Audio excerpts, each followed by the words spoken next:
Many of my close friends and many of my favorite YouTubers had a variety of mixed opinions on this, but I saw The Flash 2023. I was surprised how much I liked it. Yes, Ezra Miller is a batshit crazy psychotic criminal, and his version of The Flash is not anything like the comic book Flash or better other versions of The Flash. There is something that makes a certain sort of sense given the physiological effects of being a speedster that would make someone maybe present as having perpetual, irritating, annoying ADHD, and Ezra Miller does that. First, the bad news.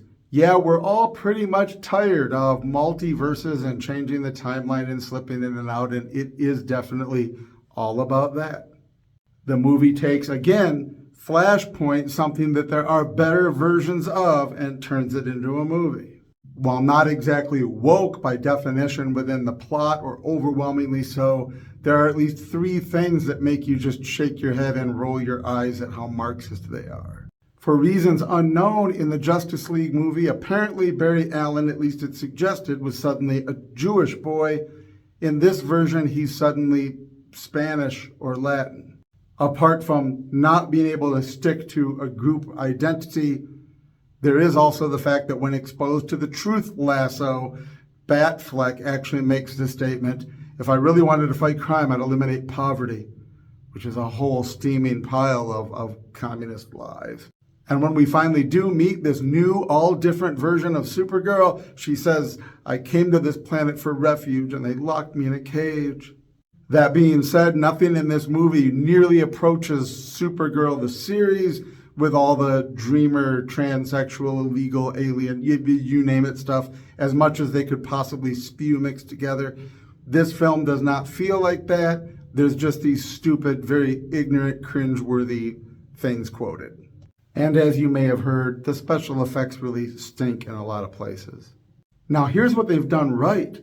As much as they may have tweaked this over time as plans change for the DCU, this does not feel like setting up to reboot a brand new universe from this.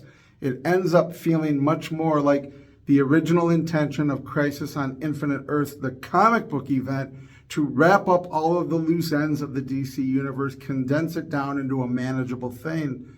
By the time we get around to paying tribute to George Reeves' Superman, Chris Reeves' Superman, we get all of Adam West Batman, probably others that I missed in the great cacophony of things you see when he's in Flashpoint. By the time they do all this, you really have the sense that this is the entirety of the DC universe ever. Even the weird appearance of George Clooney at the end, which is sort of the afterthought that says, aha, you didn't really fix the universe, really leaves open the possibility that in this setup where anything is possible going forward, whatever Barry did to fix this and condense the timelines, literally anything can happen now. Any version of any of these characters that they ever pictured from anywhere might show up. You can have a whole new thing going forward, and it's just a thread of this multiverse we got a glimpse of as some of these timelines collapsed in on each other and together. So it throws all this stuff in there sort of for fan service, sort of to pay homage to it, and yet it leaves them completely not bound to it. Now, again, maybe they originally planned that leaving this movie, you would have only that Supergirl and maybe that other Batgirl thing that didn't happen, and this would have been a way to set up a whole new universe. Now it just sort of opens the door for whatever this colossal full reboot they're doing is. It doesn't contradict anything before. It's just different because it falls in one of the threads of this timeline. Seeing Zod again is amazing, even though I was not a big fan of Man of Steel. I really liked this Supergirl. I did not think that I was going to. They blend the details in this version in such a way. It's a little bit of the Red Sun storyline or the Red Daughter storyline.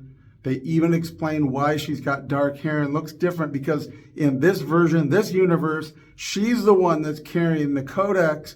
The genetic codex is in her, not Kal-El. So her looking more like he did and not being a blonde makes sense. If you've watched my channel, you know I've never was a fan of Michael Keaton Batman. I never thought that worked. We loved it then because it was what we had. He was the first one since Adam West. We got a serious Batman movie. I loved those movies, but in hindsight, I've never been a big fan of his version of Batman. Man, he really hits it out of the park in this film, I thought.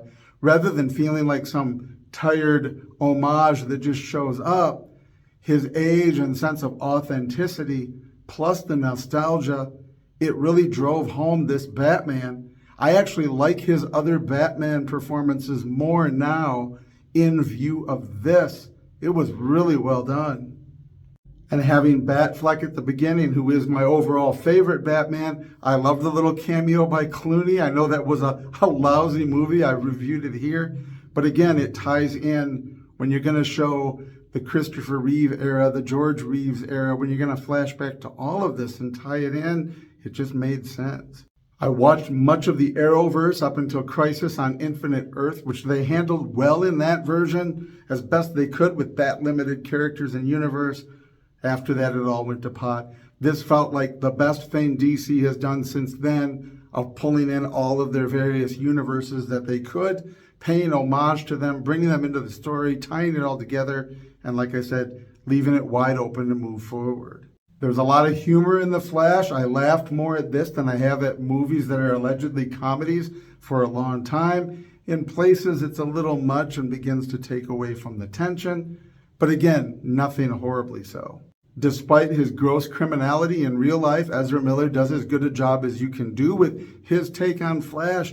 It's a little too much having two of them, but having any other Flash from any other universe not played by Ezra Miller would have outshone him. One of the real geniuses by the end is that same setup. Anything can happen going forward. By showing us multiple Batman across multiple universes, you could pick up the new rebooted DC and you could get rid of Ezra Miller and it would still make sense because we know that in a variety of realities there are already others, like when he met Grant Gustin on that show.